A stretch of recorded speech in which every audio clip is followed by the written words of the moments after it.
gran saludo para todos. Y que tengan un buen día o noche. Les habla, el Dr. Adelis Rodríguez. A continuación. Morfofisiología humana 1. 4. Clase número 1.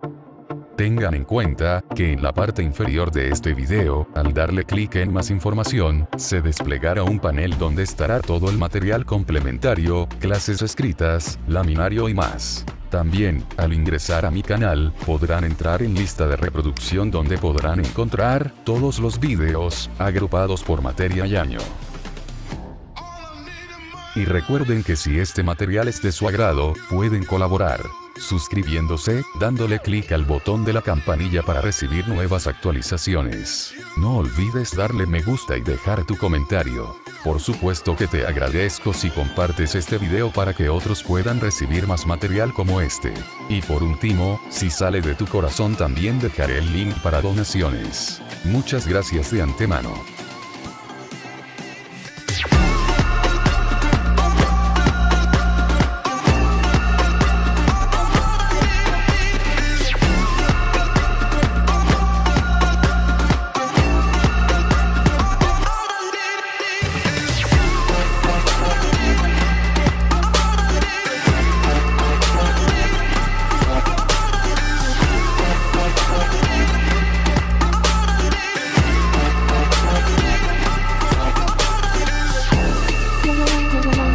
Nuestro saludo para todos y sean bienvenidos a la Morfofisiología humana 4. Las enfermedades cardiovasculares constituyen una importante causa de morbilidad y mortalidad en el mundo, por lo que el conocimiento de las características morfofuncionales de las estructuras que componen el sistema cardiovascular les permitirá actuar en la promoción de salud y prevención de enfermedades relacionadas con el mismo. En el día de hoy, orientaremos el estudio de las características morfofuncionales del corazón como órgano central de este sistema.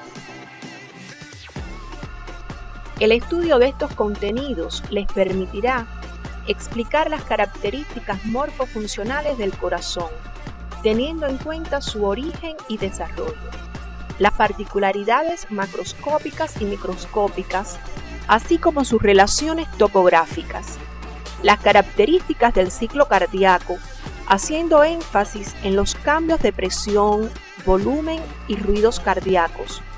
Además, la importancia del sistema excitoconductor y sus relaciones con el electrocardiograma, e interpretar las manifestaciones que se producen en el organismo a consecuencia de desviaciones del desarrollo o del funcionamiento normal del corazón. El sistema cardiovascular está constituido por el sistema vascular sanguíneo, formado a su vez por un órgano central, el corazón, considerado un vaso sanguíneo modificado debido a sus características especiales, un sistema de conducción de la sangre formado por las arterias, venas y capilares, y también forma parte de este el sistema vascular linfático. Las primeras expresiones de la formación de este sistema se observan en la tercera semana, con el inicio de la vasculogénesis y la angiogénesis. En la vasculogénesis, los vasos se forman a partir de islotes sanguíneos originados de células mesodérmicas que se diferencian en hemangioblastos, un precursor común de vasos y células sanguíneas. En el centro del islote, los mismos se diferencian en células madres hematopoyéticas, que originan todas las células de la sangre, mientras los hemangioblastos periféricos forman angioblastos, que posteriormente se diferencian en células endoteliales formadoras de vasos. El segundo mecanismo de formación de vasos sanguíneos es la angiogénesis. En el mismo, una vez que por vasculogénesis se ha formado un lecho inicial de vasos sanguíneos, aparecen por proliferación celular brotes de nuevos vasos que se comunican entre sí y se extienden a todas las partes del embrión. Las estructuras resultantes de estos procesos cumplen con el modelo estructural de órgano tubular. Este modelo estructural general de órgano tubular plantea que estos órganos presentan una pared formada por 3 capas concéntricas que varían en dependencia de la función que realice el órgano. Dicho modelo ya fue abordado en la Morfofisiología Humana 3. No obstante, les recordaremos que presenta una capa interna constituida por un epitelio de revestimiento y tejido conectivo, una capa media constituida por tejido muscular dispuesto en túnicas y tejido conectivo, y una capa externa que puede ser adventicia o serosa. En la imagen se representan 2 cortes de un embrión humano de 3 semanas. En ellos pueden apreciar que en este momento del desarrollo, las lagunas trofoblásticas contienen sangre materna, mientras en el corion comienzan a diferenciarse los primeros vasos sanguíneos. Noten que en el interior del embrión, en el lugar conocido como área cardiogénica, también comienzan a formarse elementos vasculares. Estos procesos responden a los mecanismos formadores de vasos sanguíneos analizados anteriormente. Las imágenes muestran 3 cortes de un embrión de 3 semanas, donde podemos ver el desarrollo inicial del sistema cardiovascular. Observen los islotes sanguíneos situados a lo largo de toda la pared lateral del embrión y muy especialmente el área cardiogénica, situada en este momento en la región más cefálica del embrión, por delante de la membrana bucofaríngea. Como se ha observado hasta este momento, en las paredes laterales del disco embrionario aparecen acúmulos de células que al organizarse forman inicialmente un plexo que se une en la porción más cefálica del disco, adquiriendo forma de herradura. De este plexo se originan 2 tubos longitudinales que se sitúan uno a cada lado de las paredes laterales del embrión y se denominan tubos endocárdicos. Dorsalmente a ellos aparecen un par de vasos longitudinales, las aortas dorsales, quienes posteriormente se comunican por su extremo más cefálico con los tubos endocárdicos. Para comprender el desarrollo inicial del corazón, es necesario recordar un fenómeno ya estudiado, pero de gran importancia en el desarrollo prenatal, que es el plegamiento embrionario. El plegamiento lateral del embrión acerca entre sí los 2 tubos endocárdicos, lo que favorece que se fusionen, formando el corazón tubular. Con el plegamiento cefalocaudal, el corazón tubular, que inicialmente estuvo situado en una porción más cefálica del embrión, por delante de la membrana bucofaríngea, se sitúa en una posición cada vez más ventral, hasta alcanzar su localización definitiva en la pared anterior del cuerpo, y ahora caudal a la membrana bucofaríngea. Otra consecuencia de este plegamiento es la formación del primer par de arcos arteriales que comunican el corazón tubular con las aortas dorsales. Veamos una secuencia de imágenes que resumen el proceso de formación del corazón tubular. Observen cómo inicialmente los tubos endocárdicos son pares. Con posterioridad se unen entre sí de manera paulatina, hasta que finalmente quedan formando una estructura única, el corazón tubular, y en él pueden distinguirse 4 partes, que en dirección caudocefálica son los senos venosos, derecho e izquierdo, única porción de estructura par, la aurícula primitiva, el ventrículo primitivo y el bulbo cardíaco. Es válido señalar que el corazón tubular queda unido cefálicamente a las aortas dorsales y por su parte caudal a las venas vitelinas, onfalomesentéricas y cardinales. En este momento, que ocurre aproximadamente entre finales de la tercera semana y principio de la cuarta, comienza a circular la sangre fetal por el embrión, estableciéndose lo que se conoce como circulación embrionaria. El patrón circulatorio durante la vida embrionaria se caracteriza por la llegada al corazón de vasos venosos que conducen sangre poco oxigenada procedente del saco vitelino y del cuerpo del embrión, y sangre oxigenada procedente de la placenta, por lo que al llegar al corazón se mezclan, lo atraviesan y salen del corazón a través de los arcos arteriales hacia las aortas dorsales, quienes las distribuyen al cuerpo embrionario, al saco vitelino y a la placenta, donde se oxigena nuevamente para reiniciar el ciclo. Es importante señalar que aunque la sangre que sale del corazón está mezclada, contiene la cantidad de oxígeno necesario para satisfacer las necesidades embrionarias, debido al pequeño tamaño del embrión en este momento. A continuación se presenta un resumen de este fenómeno que te sugerimos lleves a tu cuaderno durante el estudio individual. En la circulación embrionaria, la sangre circula por el corazón tubular en una dirección única. El intercambio gaseoso ocurre en el corion. Al llegar al corazón, la sangre oxigenada y no oxigenada se mezclan.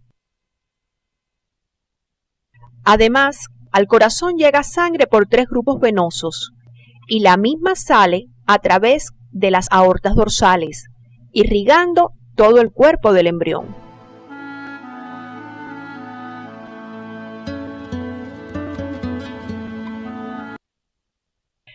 Los cambios que transforman al corazón tubular en un órgano de 4 cavidades implican modificaciones en su morfología externa e interna.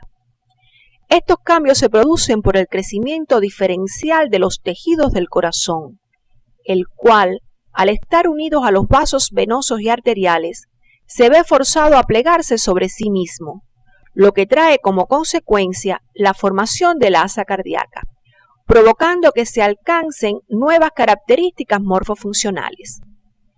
El plegamiento del tubo cardíaco ocurre en 2 sentidos.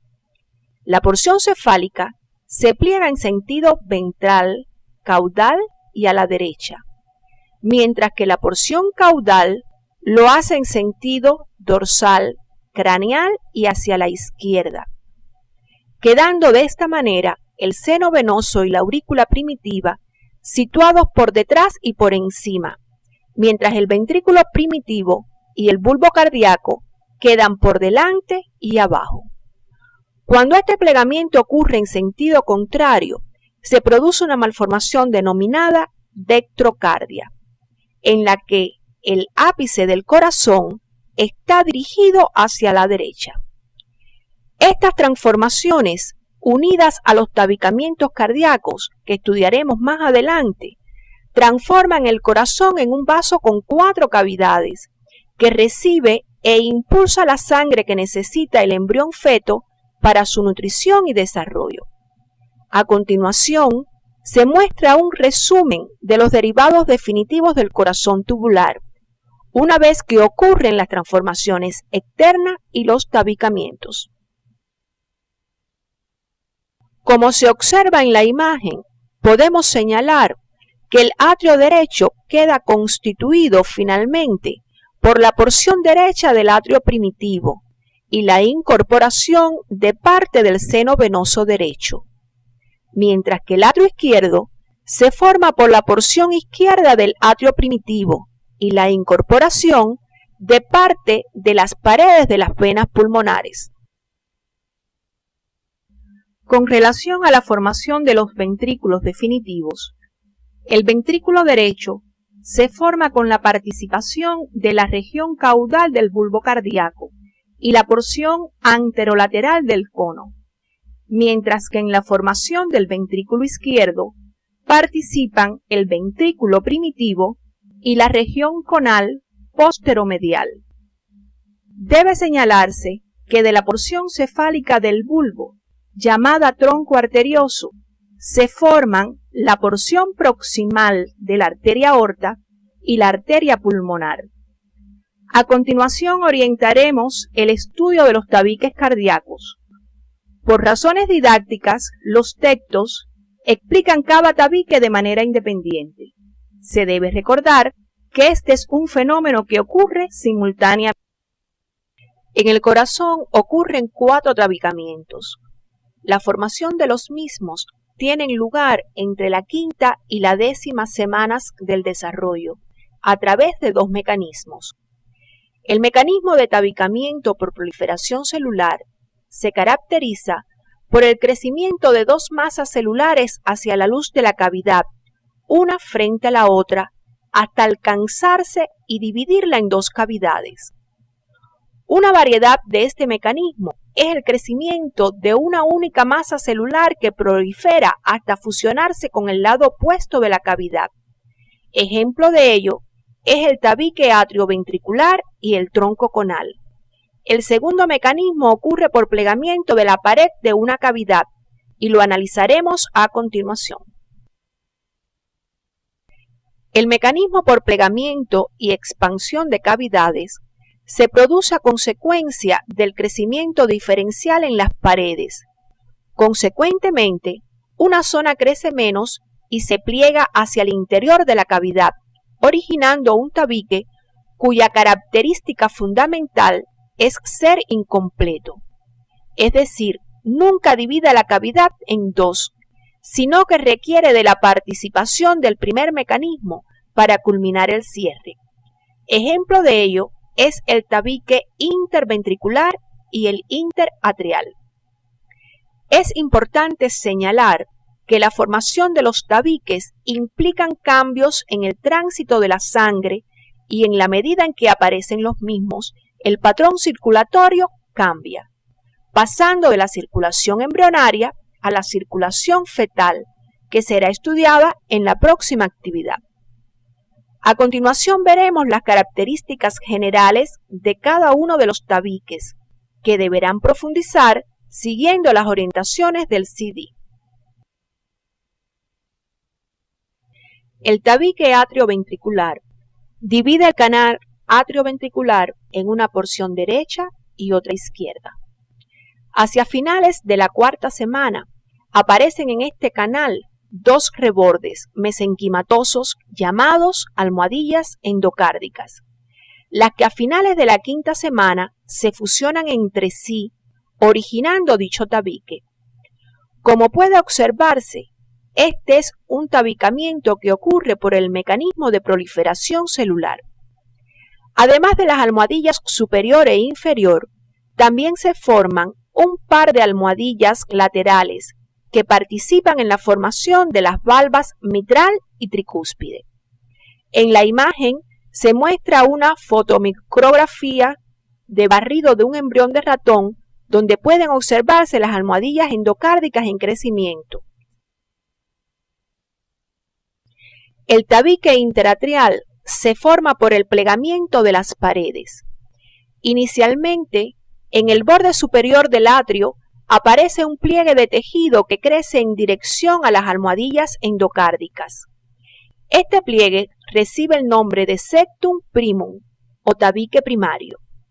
El mismo no separa completamente las cavidades atriales, sino que entre él y el tabique atrioventricular existe una comunicación llamada ostium primum o agujero primario. Posteriormente, por proliferación de las almohadillas endocárdicas, este ostium primum se cierra. Simultáneamente al cierre del ostium primum, aparecen pequeños agujeros en la pared del septum primum que forman el ostium secundum o agujero secundario. Observen que en la formación de este tabique siempre existe una comunicación que permite el paso de sangre entre los atrios. Finalmente, por delante del septum primum aparece otro pliegue de tejido que también crece en dirección a las almohadillas endocárdicas, pero no llega a ellas. La comunicación que queda entonces entre el espacio inferior del septum secundum y el ostium secundum permite el paso de sangre del atrio derecho al izquierdo y se llama agujero oval. En la figura está representada por una flecha situada debajo del septum secundum. Las malformaciones producidas por defectos en la formación del tabique interatrial pueden ser de dos tipos. Altas, cuando el defecto es a nivel del ostium secundum, o bajas, cuando el defecto es producido por fallos en el cierre del ostium primum. El tabique interventricular tiene dos componentes, uno muscular, que se forma por plegamiento de la pared del ventrículo y es incompleto. La otra porción, llamada membranosa, se origina por proliferación celular de las almohadillas endocárdicas atrioventriculares. En él también participan el tabique troncoconal y la porción superior del tabique muscular. La fusión de estos tres componentes cierra definitivamente la comunicación entre los dos ventrículos. Un fallo en cualquiera de estos dos procesos provoca malformaciones congénitas que se denominan comunicaciones interventriculares, las que pueden ser de la porción membranosa, también llamadas comunicaciones altas, que son las más frecuentes, y de la porción muscular o bajas. En el troncocono ocurre el más complejo de todos los tabicamientos, pues en su formación ocurre un proceso de proliferación celular cuyo resultado es un tabique en forma de espiral, que garantiza la salida de los grandes vasos de los ventrículos correspondientes. Este es un tabique completo y su porción más caudal se relaciona con el tabique interventricular, pues llega hasta los infundíbulos de los ventrículos derecho e izquierdo. En la secuencia de imágenes se observa primeramente cómo las almohadillas troncoconales comienzan a crecer una frente a la otra en forma de espiral. La segunda imagen muestra su unión, mientras en la tercera se puede apreciar no solo la unión entre ellas, sino también con el tabique interventricular, quedando completamente separado el troncocono, lo que permite la salida de la arteria pulmonar del ventrículo derecho y de la arteria aorta desde el ventrículo izquierdo. Observe que la forma en espiral de este tabique hace que la arteria pulmonar siga un recorrido anterior, lateral, izquierdo y finalmente posterior, mientras la aorta lo hace por detrás, a la derecha y finalmente anterior. Cuando este tabique no se forma de esta manera, se produce una malformación llamada transposición de grandes vasos. Las malformaciones congénitas del corazón suelen ser muy frecuentes. Existen varias clasificaciones, pero nos referiremos a la más usada, que plantea que pueden ser por defectos en la estructura o por cambios de posición. De las malformaciones por cambios de posición, la más importante es la dextrocardia. En pantalla aparece una imagen que representa una malformación de las más frecuentes. Investiga su nombre y sus características. Veamos algunas de las malformaciones más frecuentes producidas por defectos en la estructura. Entre los defectos del tabicamiento podemos encontrar la comunicación interventricular de la porción membranosa, la más frecuente de todas las cardiopatías. Aunque es menos frecuente, también puede producirse una comunicación en la porción muscular de este tabique. Los defectos del tabique interatrial pueden ser del tipo ostium secundum, donde se produce un cortocircuito en la porción alta del tabique, aunque menos frecuentemente también pueden aparecer defectos tipo ostium primum. El corazón como órgano central del sistema cardiovascular está situado en la parte media del mediastino inferior, sobre el centro tendinoso del diafragma entre ambos pulmones, incluido completamente en el saco pericárdico. Su eje mayor está orientado oblicuamente de arriba hacia abajo, de atrás hacia adelante y de derecha a izquierda.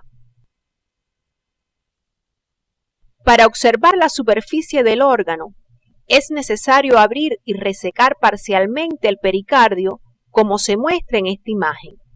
Son evidentes las posibilidades de movilidad del corazón por su extremo apical, a la vez que se encuentra firmemente fijado por su base a expensas de los grandes vasos. El corazón tiene forma cónica, con una base dirigida hacia arriba, hacia atrás y hacia la derecha, formada por los atrios izquierdo y derecho y las porciones proximales de los grandes vasos, y un vértice orientado hacia abajo, hacia adelante y hacia la izquierda, formado a expensas de la pared del ventrículo izquierdo. De tal manera, para extraer al corazón del interior del saco pericárdico, es necesario, además de abrir este último, seccionar todos los vasos sanguíneos según se señala en esta imagen. Se describen en el corazón dos superficies o caras, una anterolateral o externocostal y otra inferior o diafragmática, separadas por los bordes laterales izquierdo y derecho. Algunos autores, dada la redondez del borde izquierdo y su relación directa con el pulmón de ese lado, prefieren denominarlo cara pulmonar. La superficie cardíaca está marcada por la presencia de un surco de forma circular llamado surco coronario, que separa externamente las cavidades atriales de las ventriculares del corazón, y dos surcos perpendiculares al coronario a lo largo de las caras esternocostal y diafragmática, en dirección a la punta del corazón. Los surcos interventriculares anterior y posterior, como sus nombres indican, delimitan ambos ventrículos externamente. La base cardíaca está conformada por los atrios izquierdo y derecho, el tronco de la arteria pulmonar, la parte proximal de la aorta ascendente, las porciones terminales de las venas cava superior e inferior y las 4 venas pulmonares. Son estos los vasos arteriales y venosos que conducen la sangre desde y hacia las cavidades cardíacas. El corazón definitivo está constituido por 4 cavidades, 2 atrios y 2 ventrículos. La cavidad atrial derecha ocupa la parte superior derecha del órgano y tiene forma cúbica. Por su superficie interior se observan los orificios de desembocadura de las venas cavas superior e inferior y el seno venoso coronario. En su pared medial se destaca la presencia de la fosa oval y en la pared anteroinferior el orificio atrioventricular derecho. El atrio derecho presenta una proyección anterior que se denomina orejuela o auriculilla, en cuyo interior se localizan los músculos pectíneos. La cavidad ventricular derecha está situada por debajo y algo por delante del atrio derecho. Obsérvese que sus paredes son relativamente delgadas. Su superficie interna es muy irregular, destacándose la presencia de músculos papilares donde se insertan las cuerdas tendinosas y abundantes trabéculas carnosas.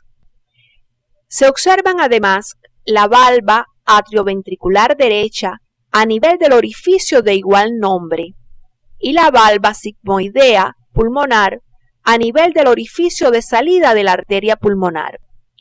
Ambas estructuras valvulares regulan en el primer caso el paso de la sangre del atrio derecho al ventrículo derecho y en el segundo del ventrículo derecho al tronco pulmonar. Debe precisarse que según la nómina anatómica internacional, el complejo valvular completo se denomina valva y a cada uno de sus elementos componentes se le denomina válvula. La cavidad atrial izquierda ocupa una posición póstero-superior con respecto al ventrículo izquierdo y a diferencia del atrio derecho, su superficie interna es más lisa. En su pared posterior desembocan las 4 venas pulmonares y en su pared anteroinferior se localiza el agujero atrioventricular izquierdo. Al igual que el atrio derecho, presenta una proyección anterior denominada orejuela o auriculilla izquierda. La cavidad ventricular izquierda tiene forma cónica y se caracteriza por presentar una pared mucho más gruesa que la del ventrículo derecho, una superficie interna con abundantes trabéculas carnosas y 2 músculos papilares en los cuales se insertan las cuerdas tendinosas de la valva atrioventricular izquierda. En esta vista lateral izquierda se aprecian las cavidades atrial y ventricular, que en conjunto forman el llamado corazón izquierdo. Las mismas están ocupadas por sangre oxigenada o sangre arterial, a diferencia del corazón derecho, en cuyas cavidades se encuentra sangre poco oxigenada o venosa. Obsérvese hacia la base del ventrículo la valva sigmoidea aórtica.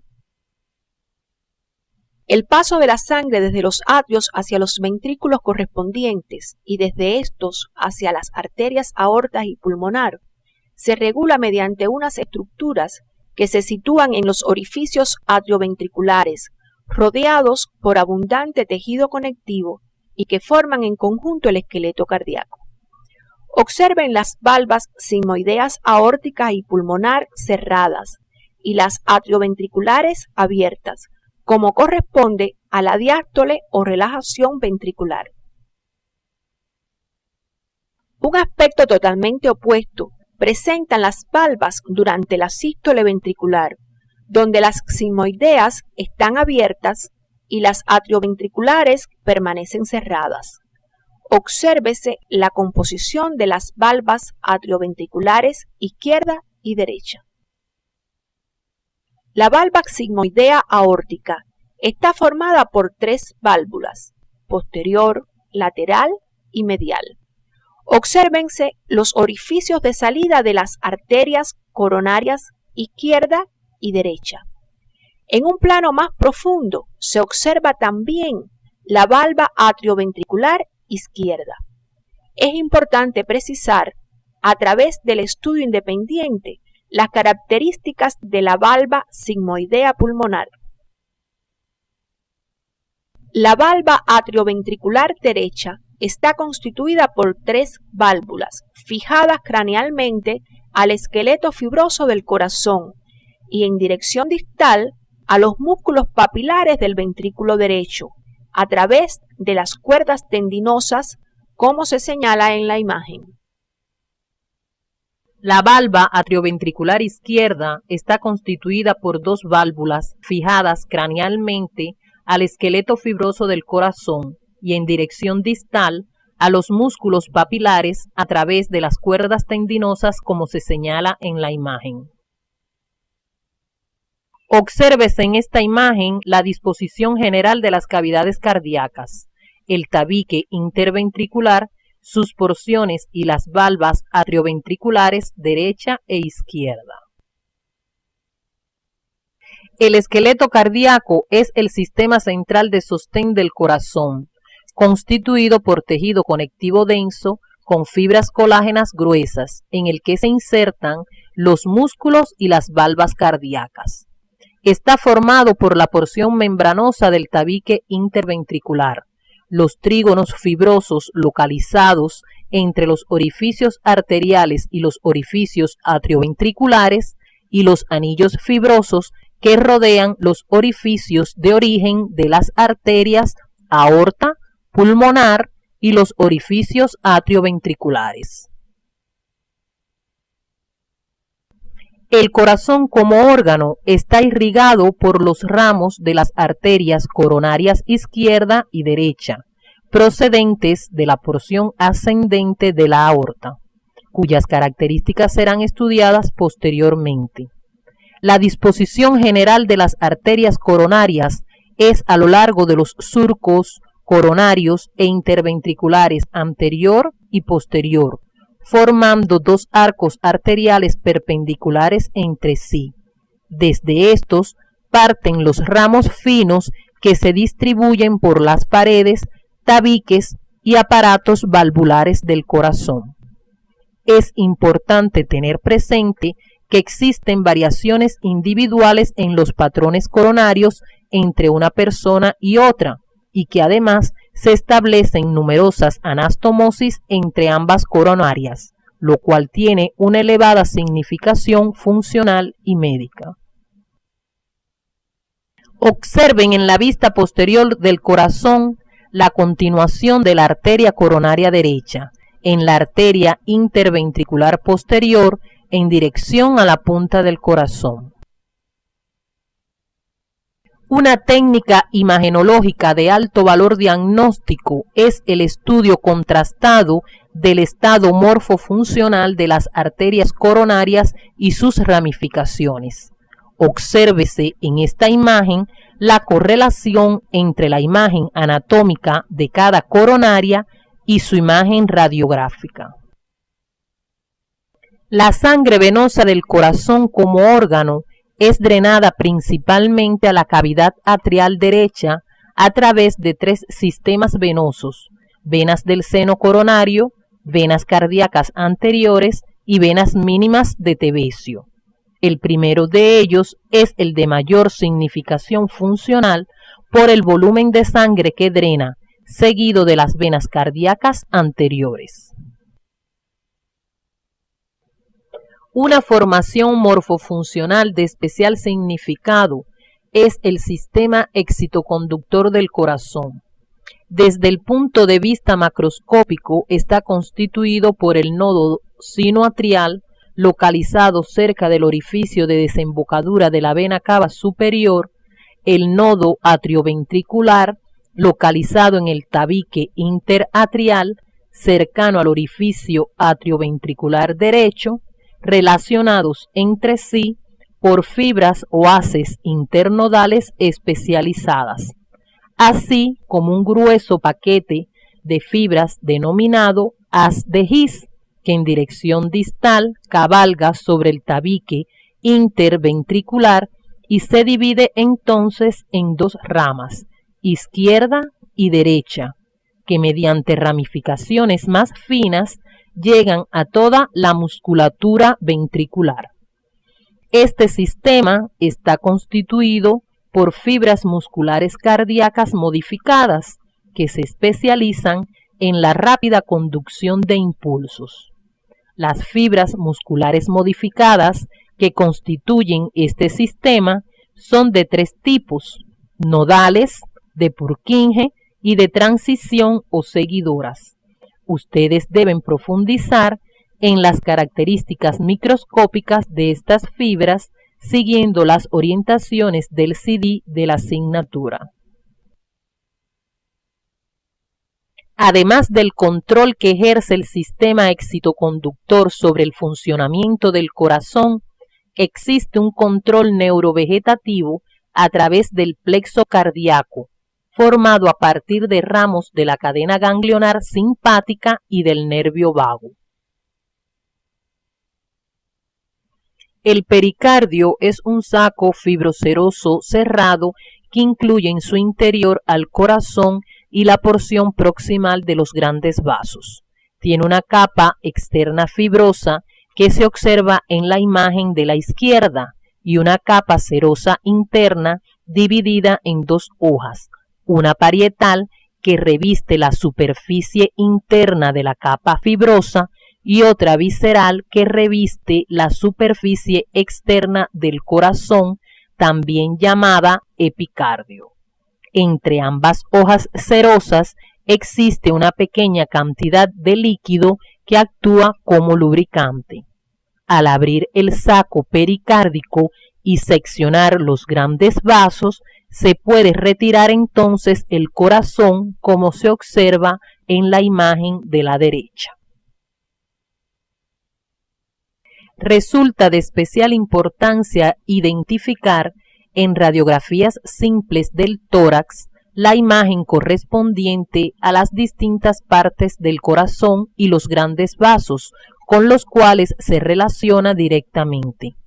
En la imagen se señalan algunas de ellas a modo de ilustración.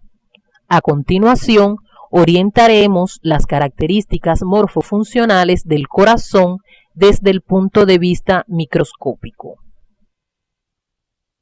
El corazón es un órgano que desde el punto de vista microscópico cumple con el modelo de órgano tubular.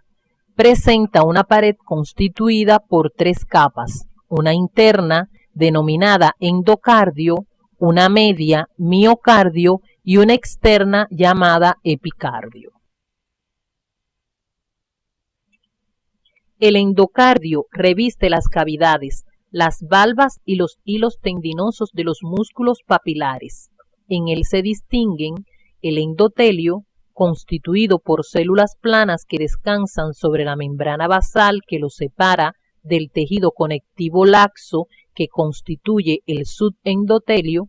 Debajo de esta, uniendo al endocardio con el miocardio, se encuentra el subendocardio, capa de tejido conectivo que contiene vasos, nervios y ramas del sistema de conducción de impulsos como las fibras de Purkinje. Estas fibras poseen un diámetro mayor que las fibras cardíacas típicas, así como mayor cantidad de glucógeno y menor cantidad de miofibrillas localizadas hacia la periferia. En los cortes teñidos con hematoxilina y eosina muestran un color más claro que las fibras cardíacas típicas. El endocardio, a nivel de los orificios de salida de las arterias aorta y pulmonar, así como de los orificios atrioventriculares, se repliega hacia el interior del órgano, formando las válvulas cardíacas, las que presentan en su estructura un centro de tejido conectivo. El grosor de esta capa varía, siendo mayor en las cavidades izquierdas y en el tabique o septum interventricular. En su estudio independiente deben profundizar en la estructura y función de esta capa y de las valvas, relacionándola con los daños causados por la fiebre reumática y la endocarditis bacteriana. En la imagen se presenta el miocardio o capa media del corazón. Esta es la capa más gruesa. Su espesor es mayor en los ventrículos que en los atrios, sobre todo en el ventrículo izquierdo. Está constituido por fibras cardíacas típicas con una disposición variada, en cuya estructura, que ya fue estudiada en la Morfofisiología Humana 1, es importante resaltar la presencia de los discos intercalares, los que juegan un importante papel en la conducción de los impulsos nerviosos de una fibra a otra, garantizando las contracciones rítmicas de esta capa y por tanto la conducción de la sangre. Junto con las fibras cardíacas existe una amplia red capilar que satisface sus requerimientos energéticos. Las células musculares del atrio son más pequeñas que las de los ventrículos y presentan pequeños gránulos neuroendocrinos que secretan la hormona péptido natriurético atrial. Esta hormona incrementa la excreción de agua, sodio y potasio por los tubos contorneados del riñón y disminuye la presión por inhibición de la renina. El epicardio es la capa más externa del corazón. La misma se corresponde con la hoja visceral del pericardio seroso. En él se distinguen dos capas, una externa, constituida por fibras elásticas, y una interna, el subepicardio, que está en relación con el miocardio, constituida por tejido conjuntivo laxo con abundantes vasos sanguíneos y linfáticos, nervios y tejido adiposo. Esta capa del órgano tiene gran importancia en la práctica médica, debido a que se afecta en diferentes enfermedades, produciendo manifestaciones clínicas relacionadas con el roce pericárdico y el derrame pericárdico. El ciclo cardíaco es el conjunto de eventos que ocurren desde el comienzo de un latido cardíaco hasta el comienzo del siguiente. Cada ciclo se inicia por la generación espontánea de un potencial de acción que se propaga a los atrios y ventrículos, garantizando la contracción del músculo cardíaco. El ciclo cardíaco consta de un periodo de relajación denominado diástole, durante el cual el corazón se llena de sangre, seguido de un periodo de contracción llamado sístole. Estos fenómenos son similares en las cavidades derechas e izquierdas, aunque asincrónicos, en correspondencia con las funciones que cumplen. En la imagen pueden apreciarse además la mayor duración del periodo de diástole. En la imagen se observa que el ciclo cardíaco está compuesto por dos periodos, la diástole y la sístole. La diástole, para su estudio, se divide en 4 subperiodos: relajación isovolumétrica, ingreso rápido, diastasis y sístole atrial. En la sístole se describen 2 subperiodos, el de contracción isovolumétrica y el de eyección o vaciamiento ventricular. A continuación, describiremos las variaciones de presión, volumen, electrocardiograma y ruidos cardíacos. En la imagen se resumen las variaciones que se producen en los subperiodos de la sístole. En la contracción isométrica, el ventrículo comienza a contraerse, aumentando rápidamente la presión ventricular, la cual se hace superior a la presión de los atrios, produciéndose el cierre de las valvas atrioventriculares y el primer ruido cardíaco. Observen que el volumen de sangre en el ventrículo no varía, debido a que la presión ventricular no es lo suficientemente grande como para abrir las valvas sigmoideas.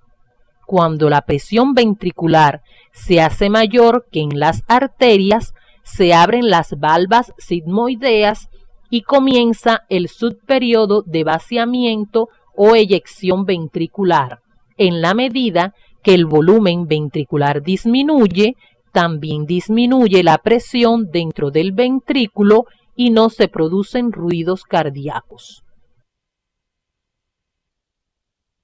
En esta imagen pueden apreciar gráficamente las modificaciones de presión y volumen durante la sístole. Observen el registro de los ruidos cardíacos en el fonocardiograma y el electrocardiograma, que representa la actividad eléctrica del corazón. Este último lo podrán comprender mejor más adelante en esta actividad orientadora. En la imagen se resumen las variaciones que se producen en los subperiodos de la diástole. Después de producirse la sístole, se inicia la diástole con el subperiodo de relajación isovolumétrica. Aquí la presión ventricular comienza a disminuir y se hace menor que la de las arterias, con lo cual se produce el cierre de las valvas sigmoideas y el segundo ruido cardíaco. El volumen de sangre en el ventrículo no varía debido a que las valvas atrioventriculares no se han abierto. La presión disminuida en el ventrículo permite que se abran las valvas atrioventriculares, produciéndose el subperiodo de ingreso rápido. En consecuencia, el volumen de sangre en el ventrículo aumenta. Aquí no se producen ruidos.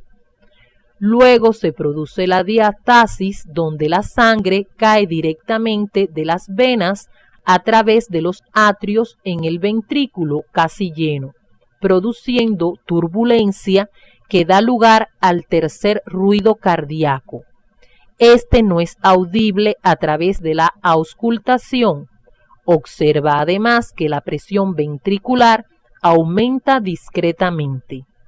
Al final de la diástole se produce la sístole atrial, con lo cual se completa el llenado ventricular. En la figura se muestran de manera integrada los dos periodos del ciclo. Les será de gran utilidad en su estudio independiente analizar las variaciones que se producen en el mismo siguiendo las orientaciones del CD. En la imagen se observan los ruidos cardíacos. El primero se produce por el cierre de las valvas atrioventriculares y es de tono bajo y de larga duración. Por su parte, el segundo se produce por el cierre de las valvas sigmoideas y es de tono alto y breve. El tiempo que transcurre entre el primer y segundo ruido se corresponde con la sístole y entre el segundo y el primero con la diástole. Esto tiene gran importancia desde el punto de vista médico. Los mecanismos mediante los cuales se regula el volumen de sangre bombeado por el corazón son la regulación intrínseca o mecanismo de Frank-Starling, mediante el cual el corazón se adapta a los volúmenes cambiantes de sangre que ingresan a sus cavidades. O sea, el corazón impulsa toda la sangre que le llega sin permitir un remanso excesivo en las venas. Y la regulación extrínseca comprende el control de la frecuencia cardíaca y fuerza de contracción del corazón por el sistema nervioso autónomo. Esta se pone de manifiesto en situaciones normales como el ejercicio o como mecanismo de compensación en el corazón enfermo. En la imagen se observa un corazón de rana aislado in situ. Pueden apreciar en el registro de la parte inferior que la estimulación del sistema nervioso simpático aumenta la frecuencia y fuerza de contracción. Por su parte, el parasimpático las disminuye. A continuación analizaremos los efectos de las variaciones iónicas del medio sobre la función cardíaca. Si aumenta la concentración de potasio en el líquido extracelular, disminuye la fuerza de contracción y también la frecuencia, produciéndose paro cardíaco en diástole. El aumento de los iones calcio tiene efecto opuesto al potasio, estimulando el proceso contráctil y en consecuencia puede producirse paro en sístole. Si aumenta la temperatura corporal, aumenta la permeabilidad de las células cardíacas a los iones, acelerándose el proceso de autoexcitación del nodo sinusal, con lo cual aumenta la frecuencia cardíaca, produciéndose taquicardia. Esto explica el aumento de la frecuencia cardíaca que acompaña a la fiebre. En la imagen se muestra la propagación del impulso nervioso a través del sistema excitoconductor del corazón. Observen que el mismo se inicia en el nodo sinoatrial, por lo que se considera el marcapaso del corazón. Esto se debe a que sus fibras descargan con mayor frecuencia que en otras partes del mismo. Este impulso se propaga a los atrios y al nodo atrioventricular, donde se produce un retraso del impulso, lo cual evita la contracción simultánea de atrios y ventrículos. Luego se propaga por el haz de His, despolarizándose el tabique, y rápidamente por las ramas derecha e izquierda a las fibras de Purkinje, despolarizándose el músculo desde el endocardio hasta el epicardio. El conocimiento del recorrido del impulso cardíaco es esencial para comprender el electrocardiograma. El electrocardiograma es el trazado de los registros de los potenciales originados en el corazón y transmitido a los tejidos vecinos, o sea, es el registro de la actividad eléctrica cardíaca a distancia cuando se colocan electrodos sensibles a los cambios del campo eléctrico originado en el corazón. En la imagen se representa un trazado electrocardiográfico. Observen que presenta una serie de ondas que traducen la actividad eléctrica cardíaca. La onda P representa la despolarización de los atrios, la onda o complejo QRS representa la despolarización ventricular y la onda T la repolarización de los ventrículos. En la imagen se analizan otros aspectos de importancia que se tienen en cuenta al evaluar un registro electrocardiográfico. El intervalo PQ, que es el tiempo transcurrido entre el comienzo de la onda P hasta el inicio de la onda Q, a veces denominado PR cuando la onda Q no está presente. El intervalo QT es el tiempo que transcurre desde Q hasta el final de T. Los segmentos del electrocardiograma se caracterizan por no incluir ondas. El segmento PQ o PR traduce el retraso del impulso nervioso en el nodo atrioventricular.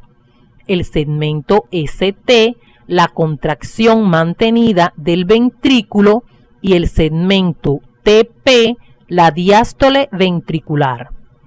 En tu estudio independiente debes relacionar estos eventos con el ciclo cardíaco, así como precisar su duración normal. En la imagen se muestra la calibración del papel de registro electrocardiográfico. En el eje de las abscisas se representa el tiempo. Observen que un cuadro pequeño representa 0.04 de segundo. En el eje de las ordenadas, el voltaje, donde un cuadro pequeño representa 0.1 milivoltio. El conocimiento de estos valores es de gran utilidad para determinar el voltaje y duración de las ondas y otros eventos del electrocardiograma.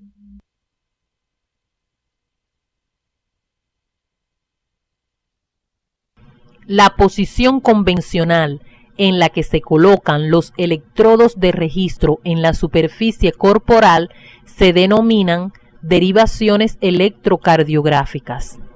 Estas pueden ser estándar, unipolares aumentadas de miembro y precordiales. El conocimiento del registro de las derivaciones resulta muy importante, ya que nos permite identificar alteraciones en cualquier parte del corazón. Deben profundizar en su estudio siguiendo las orientaciones del CD. En la imagen se observa la posición del corazón. Su base es negativa en correspondencia con la iniciación a nivel del nodo sinoatrial del proceso de despolarización, mientras que el ápice es positivo.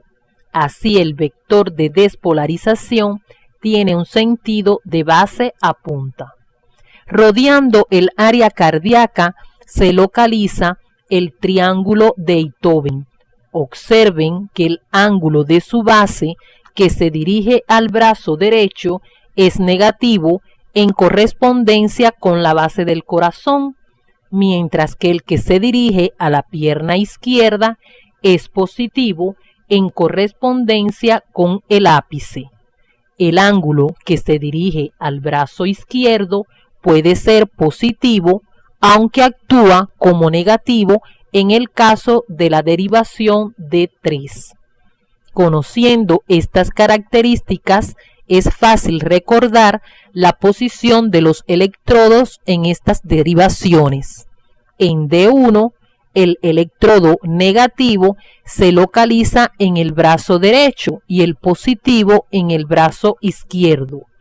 En D2, el negativo se localiza en el brazo derecho y el positivo en la pierna izquierda. En D3, el negativo se localiza en el brazo izquierdo y el positivo en la pierna izquierda. A la derecha se muestra el registro del complejo QRS en estas derivaciones. Observen que es predominantemente positivo. En la imagen pueden apreciar la localización de los electrodos en las derivaciones unipolares aumentadas de miembro. En AVR, el electrodo positivo se coloca en el brazo derecho y el negativo se conecta mediante resistencias eléctricas al brazo izquierdo y pierna izquierda. El registro eléctrico del complejo QRS es predominantemente negativo. En AVL, el electrodo positivo se localiza en el brazo izquierdo y el negativo al brazo derecho y pierna izquierda. El registro del complejo QRS es isodifásico, o sea, un desplazamiento semejante hacia la parte positiva y negativa.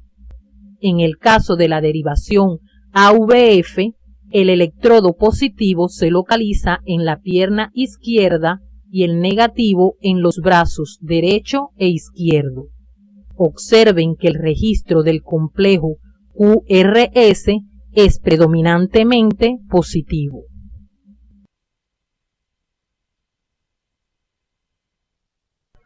En esta imagen pueden observar los sitios donde se localiza el electrodo positivo o registrador en las derivaciones precordiales. El negativo se conecta mediante resistencias eléctricas a los 3 miembros. Pueden apreciar además las características del registro del complejo QRS en las mismas. En V1 y V2 el registro es predominantemente negativo en correspondencia con la base cardíaca, mientras que V4, V5 y V6 son positivas en correspondencia con el ápice del corazón, que es positivo.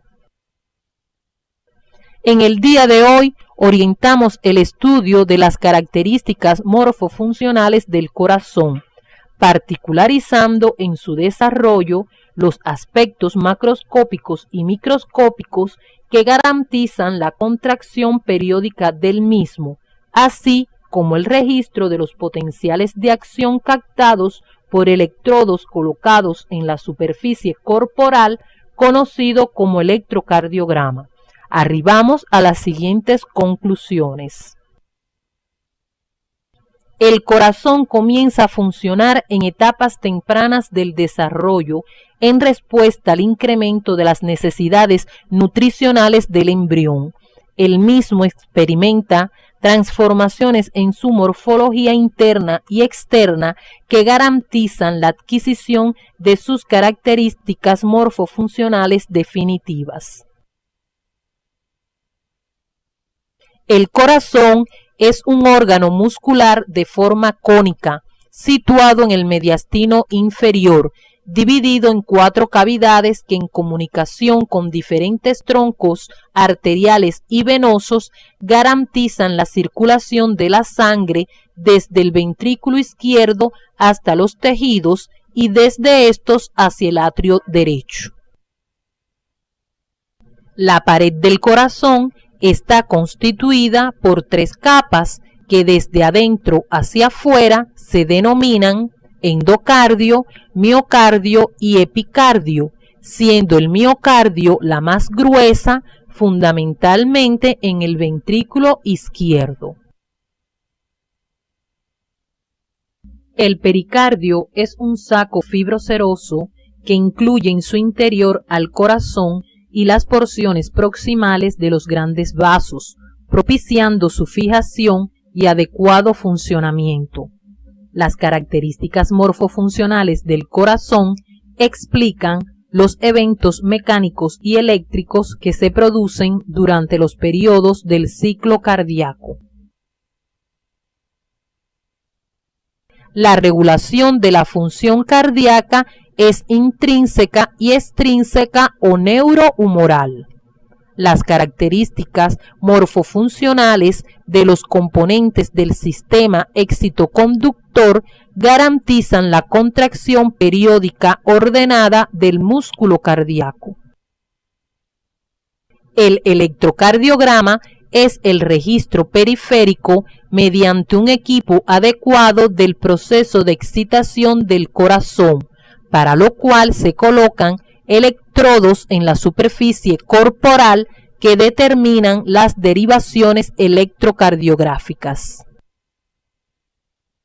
En nuestra próxima actividad orientaremos el estudio de las características morfofuncionales de los vasos sanguíneos, particularizando en su desarrollo y aspectos microscópicos, así como la circulación pulmonar. Se abordarán además las características físicas de la circulación sanguínea.